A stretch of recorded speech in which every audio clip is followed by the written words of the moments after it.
Hello students, class 11th subject biology, chapter 7 structural organization in animals. बच्चों, last chapter हमने chapter 5 कराया था, morphology of flowering plant, और chapter 6 आपके syllabus से डिलीट हो चुका है। तो इसलिए आज हम आपको chapter 7 structural organization in animals को एक्सप्लेन कराएंगे। और चैप्टर 7 में भी आपका सिर्फ एनिमल टिश्यू इंक्लूड है, बाकी सब कुछ आपका डिलीट हो चुका है। तो चलिए बच्चों, स्टार्ट कराते हैं chapter 7 structural organization in animals. सबसे पहले आता है क्लासिफिकेशन ऑफ एनिमल टिश्यूज़। भाई, जो एनिमल टिश्यू होते हैं वो एनिमल बॉडी में मिलते हैं, यानी कि एनिमल सेल्स में मिलते हैं। ठीक है। Animal cells vary in their structures and shapes according to functions they perform। भाई, जो एनिमल सेल्स होती हैं वो अपनी संरचना, अपनी स्ट्रक्चर और अपनी शेप्स के अकॉर्डिंग अपने जो फंक्शंस हैं वो डिफरेंट फंक्शंस शो करती हैं। Accordingly they are classified into, जिनके आधार पर इनको 4 ग्रुप में बांटा गया है। First epithelial tissue, second is connective tissue, third is muscular tissue and fourth is nervous tissue. तो सबसे पहले बच्चों हम एपिथेलियल टिश्यू के बारे में पढ़ेंगे कि एपिथेलियल टिश्यू होता क्या है। इट इज़ ए कवरिंग और प्रोटेक्टिव टिश्यू। भाई, ये एक कवरिंग टिश्यू होता है और प्रोटेक्टिव टिश्यू होता है जो कि एनिमल बॉडी को कवर करके रखता है, यानी कि एनिमल बॉडी के जो डिफरेंट ऑर्गन्स और कैविटीज़ होती हैं उनको क्या करता है, कवर करके रखता है, यानी कि प्रोटेक्ट करता है उनको। और ये कहाँ पर प्रेजेंट होता है, जैसे कि स्किन में प्रेजेंट होता है। Leaning of mouth, leaning of blood vessels, lining of mouth, lining of blood vessels. Lining मतलब यानी कि माउथ की परत, ब्लड वेसल्स की जो परत होती है, lungs, alveoli and kidney tubules are all made up of epithelial tissue. और ये सभी एपिथेलियल टिश्यू के बने हुए होते हैं। आगे आता है फंक्शंस। भाई, एपिथेलियल टिश्यू के क्या फंक्शंस होते हैं। First, it helps in absorption of water and nutrients. भाई, ये क्या काम करता है, एब्जॉर्प्शन करता है वाटर और मिनरल्स का, उसमें हेल्प करता है। नेक्स्ट आता है it helps in elimination of waste product from body. भाई, जो बॉडी होती है उससे वेस्ट प्रोडक्ट को एलिमिनेट करने में हेल्प करता है। नेक्स्ट आता है some secret variety of substances. कुछ सब्सटेंसेस हैं जो कि इनसे निकलते हैं, क्या, स्वीट्स, सेलाइवा, एंजाइम्स एक्सेट्रा। अब आगे आता है different types of epithelial tissue. भाई, एपिथेलियल टिश्यू के टाइप्स के बारे में बताएंगे। जो एपिथेलियल टिश्यू होते हैं वो 5 टाइप्स के होते हैं। First, squamous epithelial tissue, cuboidal tissue, columnar epithelium tissue, glandular epithelium tissue and ciliated epithelium tissue. तो सबसे पहले हम सेक्वामाउस एपिथेलियम टिश्यू के बारे में पढ़ेंगे बच्चों। These are simple flat kind of epithelium that form a delicate lining। भाई, ये जो होते हैं ये सिंपल फ्लैट टाइप्स के एपिथेलियम टिश्यू होते हैं जो कि कैसी एक परत के रूप में हमें दिखाई देते हैं, जैसे कि स्किन। और कहाँ पर प्रेजेंट होते हैं, स्किन में, ईसोफेगस में, लाइनिंग ऑफ माउथ यानी कि जो माउथ की परत होती है उसमें, ब्लड वेसल्स में, लंग्स, एल्वियोली, इन सब में ये प्रेजेंट होते हैं। In skin since they are arranged in pattern. भाई, जो स्किन होती है उसमें ये एक पैटर्न यानी कि परतों का एक पैटर्न होता है, लेयर्स का एक पैटर्न होता है, उस तरीके से ये अरेंज होते हैं, जिसको स्ट्रेटिफाइड सेक्वामाउस एपिथेलियम टिश्यू कहा जाता है। बच्चों, आपके सामने दोनों डायग्राम बने हुए हैं, squamous epithelium tissue and stratified epithelium tissue. Second आता है cuboidal epithelium tissue. These are cube shaped cells. भाई, इसकी सेल्स कैसी होती हैं, क्यूब शेप की। दे हैव राउंडेड न्यूक्लियई, और इनमें गोल सर्कल वाला न्यूक्लियस प्रेजेंट होता है। और ये कहाँ पर प्रेजेंट होता है, cuboidal epithelium tissue kidney tubules में और स्लेवरी ग्लैंड की डक्ट में। विहर इट प्रोवाइड मैकेनिकल सपोर्ट, जो कि क्या प्रोवाइड कराता है, मैकेनिकल सपोर्ट को प्रोवाइड कराता है। ओके बच्चों, नेक्स्ट आता है columnar epithelium tissue. These are tall pillar-like cells. They have elongated nuclei. भाई इसमें इनकी स्ट्रक्चर कैसी होती है, टाल यानी कि लंबी, पिलर लाइक सेल्स होती हैं इसमें, इलोंगेटेड न्यूक्लियस होता है।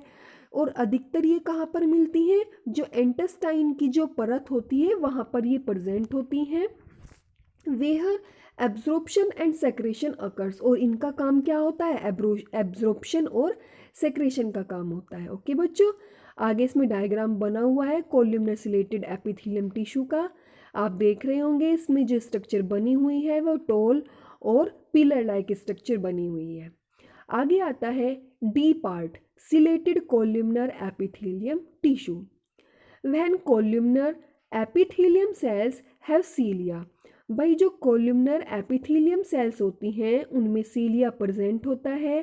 सीलिया क्या होता है, सीलिया एक हेयर लाइक स्ट्रक्चर होती है, इसीलिए इसको सीलेटेड एपिथेलियम टिश्यू कहा जाता है। आगे आता है they have the ability to move, और इसकी एबिलिटी क्या होती है, मूव करने की होती है। ठीक है, यानी कि आगे को बढ़ता रहता है। Their movement pushes the mucus forward, और ये मूवमेंट करते यानी कि उसको पुश करता रहता है आगे की ओर, किसको, म्यूकस को। नेक्स्ट आता है, नेक्स्ट टाइप आता है ग्लैंडुलर एपिथेलियम टिश्यू।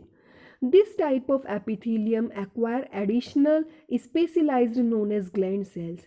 भाई ये इस टाइप का जो एपिथेलियम टिश्यूज होता है उसमें एक स्पेशलाइजेशन ग्लैंड सेल्स प्रेजेंट होती है। दे कैन सिक्रेट सब्सटेंसेस, जो कि क्या काम करती है, सब्सटेंसेस को सिक्रेट करती है। कुछ सब्सटेंसेस होते हैं जिनको ये बाहर निकालती है एपिथेलियम सरफेस में। बच्चों यहाँ तक ये आपका एपिथेलियम टिश्यू था, और नेक्स्ट टिश्यू स्टार्ट होता है आपका कनेक्टिव टिश्यू। कनेक्टिव टिश्यू का मतलब होता है कनेक्ट, यानी कि जोड़ना, एक पार्ट को दूसरे पार्ट से जोड़ना, कनेक्ट करना। They are specialised to connect various body organ. ये जो स्पेशलाइज्ड कनेक्ट टिश्यू होते हैं ये बॉडी ऑर्गन को एक जगह से दूसरी जगह से जोड़ते हैं। It connect bone to each other, यानी कि ये इसमें बोन्स को मसल्स के द्वारा प्रत्येक साइड से जोड़ा जाता है, यानी कि एक हड्डी दूसरी हड्डी से मसल्स के द्वारा जुड़ी हुई होती है। Muscle bind tissues and also give support, और क्या काम करती है, बॉडी के जो डिफरेंट पार्ट्स होते हैं, डिफरेंट टिश्यूज होते हैं, उनको सपोर्ट देती है। आगे आ जाइए, different types of connective tissue are given below. कुछ डिफरेंट टाइप्स के कनेक्टिव टिश्यू दिए गए हैं। फर्स्ट है फ्लूइड और वेसिकुलर टिश्यू। सबसे पहले जो फ्लूइड मतलब बहाव, बहने वाला, जो हमारी बॉडी में बहता है वो कौन है, ब्लड है, और ब्लड एक वेसिकुलर टिश्यू या कनेक्टिव टिश्यू कहलाता है। Blood is a fluid connective tissue. Blood क्या होता है, एक बहने वाला कनेक्टिव टिश्यू होता है। दैट लिंक क्यों होता है, क्योंकि link different parts of body and maintains the continuity of body. भाई क्यों होता है, क्योंकि जो ब्लड होता है वो हमारी बॉडी के डिफरेंट पार्ट्स से लिंक होता है, जुड़ा हुआ होता है, और मेंटेन करता है हमारी बॉडी की कॉन्टिन्यूटी को। और ये किस चीज, ये जो मैट्रिक्स होता है ये बना हुआ किस चीज़ का होता है, it contains A matrix called plasma, RBC, WBC and platelets. यानी कि ये जो ब्लड होता है वो प्लाज्मा होती है, उसमें आरबीसी होती है, डब्ल्यूबीसी होती है, प्लेटलेट्स होती है, are suspended in plasma of the blood, और जो प्लाज्मा होता है वो ब्लड में प्रेजेंट होता है। Plasma also contain protein. भाई प्लाज्मा जो होता है उसमें पहले से ही प्रोटीन्स प्रेजेंट होते हैं, साल्ट प्रेजेंट होता है, और कुछ हार्मोन्स प्रेजेंट होते हैं। और ब्लड का काम क्या होता है, इट ट्रांसपोर्ट न्यूट्रिएंट्स, ये न्यूट्रिएंट्स को ट्रांसपोर्ट करने का काम करते हैं, गैसेस को ट्रांसपोर्ट करने का काम करते हैं, hormones, vitamins to the tissue, और excretory product from tissues to excretory organs. यानी कि जो ब्लड होता है वो ट्रांसपोर्ट करने का काम करता है न्यूट्रिएंट्स को, गैसेस को, हार्मोन्स को, विटामिन्स को टिश्यू में, और कुछ एक्सक्रीटरी प्रोडक्ट होते हैं जो टिश्यू के द्वारा ही एक्सक्रीटरी ऑर्गन से ले लिए जाते हैं। आगे इसमें कुछ प्रॉपर्टीज दी हुई हैं ब्लड सेल्स की। तो फर्स्ट आती है RBC. RBC help in transport of respiratory gases oxygen and carbon dioxide. भाई आरबीसी किस में हेल्प करती है? ये रेस्पिरेटरी जो गैसेस होती हैं जैसे कि ऑक्सीजन है और कार्बन डाइऑक्साइड है उनको ट्रांसपोर्ट करने का काम करती हैं। Next WBC fight with disease by producing antibodies. भाई ये बीमारियों से हमें बचाती है। क्या करती है हमारी बॉडी में? हमारी बॉडी में एंटीबॉडीज को प्रोड्यूस करती है।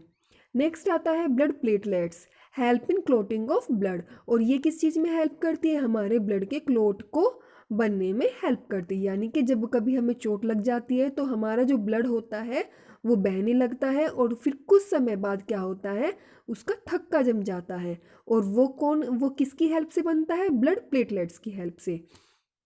नेक्स्ट आता है pigment of bloods. The colour of blood is red due to the presence of haemoglobin. भाई ब्लड का जो कलर होता है रेड, वो किसकी प्रेजेंस के कारण होता है? हीमोग्लोबिन की। आरबीसी में हीमोग्लोबिन प्रेजेंट होती है, इसीलिए ब्लड का जो कलर होता है वो रेड होता है। हीमोग्लोबिन एक पिगमेंट होता है जो कि आरबीसी में प्रेजेंट होता है। नेक्स्ट टाइप आता है areolar tissue. It is located between skin and muscles. भाई ये कहाँ पर प्रेजेंट होता है? स्किन और मसल्स के बीच में प्रेजेंट होता है और इसके चारों ओर blood vessels and nerves in the bone marrow, ये सब इसे घेरे रखती हैं। It is a loose and cellular tissue. भाई ये कैसा होता है? ढीला ढाला लचीला सेल्यूलर टिश्यू होता है। It consist of 2 kinds fibres. ये 2 तरीके की फाइबर से मिलकर बनता है। First white collagen fibres and yellow elastic fibres. Next आता है C part dense tissue.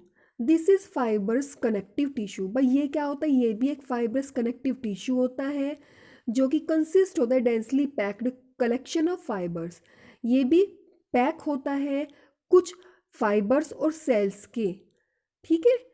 Component of tendon and ligament, और इसके कुछ कंपोनेंट्स होते हैं टेंडन और लिगामेंट। तो सबसे पहले टेंडन के बारे में हम पढ़ेंगे। It is A strong and inelastic structure. भाई ये जो टेंडन होता है ये स्ट्रोंग होता है, इनइलास्टिक स्ट्रक्चर होती है, ठीक है। स्ट्रोंग होता है, इसमें कोई भी खिंचाव नहीं होता है। These join skeleton muscles to bone, और ये जॉइन करता है मसल्स को हड्डी से, यानी कि जोड़ता है मसल्स को हड्डियों से। These are composed of fibrous tissue, और ये किस चीज़ का बना हुआ होता है? फाइब्रस टिश्यूज़ का बना हुआ होता है। नेक्स्ट आता है लिगामेंट्स। लिगामेंट्स क्या होते हैं? Connect bone to bone. भाई ये हड्डियों से हड्डियों को जोड़ता है। It is an elastic structure, और इसकी स्ट्रक्चर कैसी होती है? इलास्टिक स्ट्रक्चर होती है। These contain very little matrix, और इसमें बहुत ही कम मात्रा में छोटा सा मैट्रिक्स पर मतलब बहुत कम मात्रा में मैट्रिक्स प्रेजेंट होता है। These strength joint and permits normal movement, और ये कहाँ पर पाया जाता है? जो नॉर्मल मूवमेंट होते हैं वहाँ पर ये लिगामेंट प्रेजेंट होता है। नेक्स्ट आता है स्ट्रेटेड या skeletal tissues. It forms endoskeleton of vertebrate body and provide protection to the vital organs of the body. भाई ये जो होता है ये वर्टिब्रेट की जो वर्टिब्रेट बॉडी होती है एंडोस्केलेटन फॉर्म में ये प्रेजेंट होता है। क्या कराता है? ये क्या प्रोवाइड देता है? प्रोटेक्शन को प्रोवाइड कराता है कुछ हमारे बॉडी के कुछ वाइटल ऑर्गन्स होते हैं उनको। यानी कि स्केलेटल टिश्यू वो टिश्यू होता है जो वर्टिब्रेट बॉडी की एंडोस्केलेटन फॉर्म में प्रेजेंट होता है और बॉडी के कुछ वाइटल ऑर्गन्स होते हैं उनको प्रोटेक्शन प्रोवाइड कराता है। इफ ऑफ फॉलोइंग 2 टाइप्स, और ये कितनी तरीके के होते हैं? 2 तरीके के होते हैं, यानी कि 2 टाइप्स के होते हैं। First cartilage. It is a specialised connective tissue. ये एक स्पेशलाइज्ड कनेक्टिव टिश्यू होता है हैविंग वाइडली स्पेस्ड सेल्स, और it sets matrix is composed of protein and sugars. यानी कि ये एक स्पेशल कनेक्टिव टिश्यू होता है जो कि जो सेल्स होती हैं उनके बीच में प्रेजेंट होता है, और उनके बीच में एक मैट्रिक्स होता है जो कि प्रोटीन और शुगर का बना हुआ होता है, वो इसमें भरा हुआ होता है। It is present in the nose, और कहाँ पर प्रेजेंट होते हैं ये cartilage, nose, ear, trachea and larynx, इनमें ये प्रेजेंट होता है। नेक्स्ट आता है आपका bone. These are very strong and non flexible tissue. भाई ये वेरी स्ट्रोंग होता है, नॉन फ्लेक्सिबल टिश्यूज़ होता है, और जो बोन होती है फॉर्म्स द फ्रेम वर्क, यानी कि बोन्स जो होती है वो एक ढांचे की फॉर्म में होती है और हमारी बॉडी को सपोर्ट देती है। नेक्स्ट आता है हमारा adipose tissue. Adipose tissue, it is N Oval shaped, ये किस टाइप का होता है, ओवल शेप का होता है, राउंड सेल्स होती हैं और इसमें कुछ फैट ग्लोब्यूल्स प्रेजेंट होते हैं। नेक्स्ट आता है इट स्टोर्ड फैट्स, इसमें फैट प्रेजेंट होता है। It also control heat loss from the body, और ये क्या काम करता है, हमारी बॉडी होती है उसमें जो हीट लॉस होती है, जो एनर्जी लॉस होती है, उसको कंट्रोल करता है। नेक्स्ट आता है हमारा मस्कुलर टिश्यू। मस्कुलर टिश्यू यानी कि थर्ड पॉइंट में आता है हमारा muscular tissue. It consist of elongated cells. भाई ये जो होता है इलोंगेटेड सेल्स से बना हुआ होता है, इसको हम मसल्स फाइबर्स बोलते हैं। It is responsible for movement in our body, मतलब ये रेस्पॉन्सिबल होता है हमारी बॉडी में जितने भी मूवमेंट होते हैं उसके लिए रेस्पॉन्सिबल होता है। कौन, muscular tissue. It contains special type of proteins, और इसमें एक स्पेशल टाइप का प्रोटीन प्रेजेंट होता है जिसको कॉन्ट्रैक्टाइल प्रोटीन्स कहते हैं, और ये डिफरेंट टाइप्स का होता है। फर्स्ट टाइप आता है striated muscles. They are voluntary muscles, ये कैसी होती हैं, वॉलेंट्री मसल्स होती हैं। सेकेंड इज मसल्स फाइबर्स और cells are unbranched and multi nucleate. भाई ये जो मसल्स फाइबर्स होती हैं और सेल्स होती हैं कैसी होती हैं, अनब्रांच्ड होती हैं और मल्टी न्यूक्लिएट, यानी कि इसमें बहुत सारे न्यूक्लियस प्रेजेंट होते हैं। नेक्स्ट आता है ईच फाइबर इज इनक्लोज्ड, और प्रत्येक फाइबर जो होती है इनक्लोज्ड होती है, कहाँ पर, एक पतली मेम्ब्रेन सार्कोलेमा द्वारा उसमें जुड़ी हुई होती है, यानी कि उसमें खुलती है। नेक्स्ट आता है नॉन स्ट्रेटेड मसल्स और अनस्ट्रेटेड मसल्स। तो फर्स्ट आता है इसमें these are involuntary muscles and also called smooth muscles. भाई ये जो होती हैं इनवॉलेंट्री मसल्स होती हैं और इनको स्मूथ मसल्स भी कहा जाता है। एग्जाम्पल है इसमें movement of food in A alimentary canal, यानी कि एलिमेंट्री कैनाल में जो फूड का मूवमेंट होता है वो क्या होता है, इसी का एक एग्जाम्पल है। ठीक है, it's brought about by these muscles, किसके द्वारा होता है, स्ट्रेटेड अनस्ट्रेटेड मसल्स के द्वारा। ठीक है, नेक्स्ट आता है these are found in irises of eyes, और ये हमारी आइज के इरीज में प्रेजेंट होता है। In ureters, in bronchi of the lungs, ureters में होता है, ब्रोंची ऑफ द लंग्स में होता है, स्टोमक में होता है, एंटेस्टाइन में होता है, यानी कि इन सब जगह नॉन स्ट्रेटेड मसल्स या फिर अनस्ट्रेटेड मसल्स प्रेजेंट होती हैं। नेक्स्ट आता है cardiac muscles. The muscles of the heart are called cardiac muscles. भाई ये जो कार्डिक मसल्स होती हैं, यानी कि हार्ट जिस टाइप की मसल्स का बना हुआ होता है उनको कार्डिक मसल्स कहते हैं। Heart beats due to rhythmic contraction and relaxation of the muscles throughout the life, यानी कि जो हार्ट बीट होता है रिथमिक और कॉन्ट्रैक्शन, यानी कि सांस छोड़ना और सांस लेना, दोनों चीज़ें, रिलैक्सेशन, ये सब किस मसल्स के द्वारा होते हैं, कार्डिक मसल्स के द्वारा होते हैं। ठीक है, दीज आर इनवॉलेंट्री मसल्स, और ये सभी कैसी होती हैं, इनवॉलेंट्री मसल्स होती हैं। नेक्स्ट आता है नर्वस टिश्यू, यानी कि आपका फोर्थ टाइप आता है नर्वस टिश्यू। भाई नर्वस टिश्यू तो सभी जानते होंगे, ये हमारे नर्वस सिस्टम में जो सेल्स बनी हुई होती हैं, ठीक है, बहुत सारी सेल्स का ग्रुप मिलकर एक नर्वस टिश्यू बनाता है। फर्स्ट पॉइंट है these tissues have ability to respond to stimuli. भाई जो ये टिश्यू होते हैं इनकी एबिलिटी होती है किसी भी स्टिमुली को रेस्पोंड करना। स्टिमुली मतलब कोई भी ठंडा है, गर्म है, ठीक है, कुछ स्मेल है, इन सब चीज़ों को जो हम महसूस करते हैं उनका रेस्पॉन्स देते हैं, तो वो सब इसी नर्वस टिश्यू की हेल्प से करते हैं।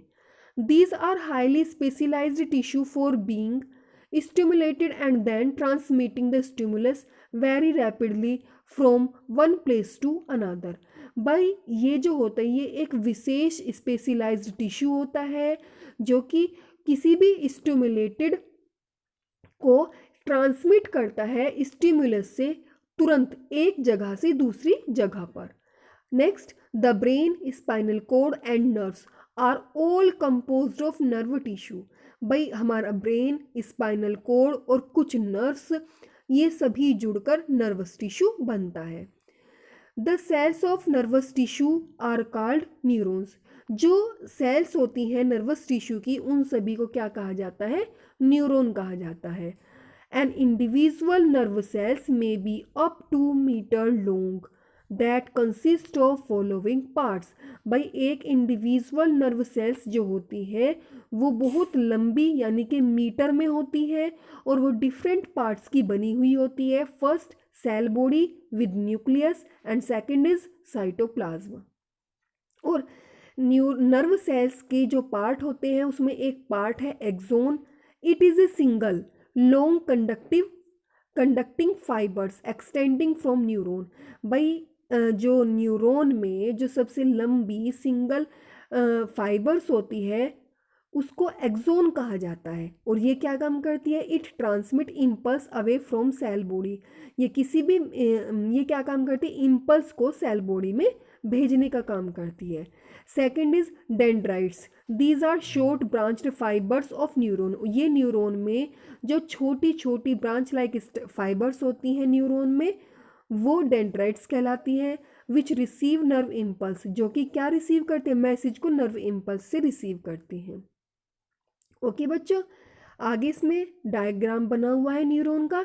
देखिए ये न्यूरॉन का है यानी कि नर्वस टिश्यू नर्व सेल्स का बना हुआ होता है और उसमें एक सेल्स यानी कि उसकी एक यूनिट जो होती है वो न्यूरॉन होती है। ठीक है, सेल बॉडी बनी हुई है, न्यूक्लियस बना हुआ है जिसमें छोटी छोटी ब्रांच लाइक स्ट्रक्चर है उसको डेंड्राइट्स कहा जाता है और इसमें लॉन्ग सिंगल एक स्ट्रक्चर बनी हुई है जिसको एक्सोन कहा जाता है। ओके बच्चों, जो न्यूरॉन है जो हमारा नर्वस टिश्यू है यानी कि न्यूरॉन से जो बना हुआ है यानी कि बहुत सारे न्यूरॉन मिलकर आपस में, नर्व सेल मिलकर आपस में नर्वस टिश्यू बनाती हैं। ठीक है, और इसी से हमें हर चीज़ का एहसास होता है यानी कि कोई भी चीज़ जो है ठंडा हो, गर्म हो, कोई हमें मारता है, हमें हंसी होती है, हमें रोना आता है, ये सब चीज़ें हमें नर्वस टिश्यू की हेल्प से ही आते हैं। ओके बच्चों, ये आपका चैप्टर 7 कंप्लीट हो चुका है। इसमें सिर्फ आपका एनिमल टिश्यू था और एनिमल टिश्यू आज मैंने आपको एक्सप्लेन करा दिया है। और जो बाकी इसमें और पोर्शन थे कॉकरोच, अर्थवॉर्म, ये सब आपके चैप्टर से डिलीट हो चुका है। ओके बच्चों, और अगर आपको कुछ चीज़ ऐसी है जो समझ नहीं आई है तो वो आप मैसेज डाल सकते हैं। ओके बच्चों, मैं उनका सॉल्यूशन करूँगी। Thank you so much.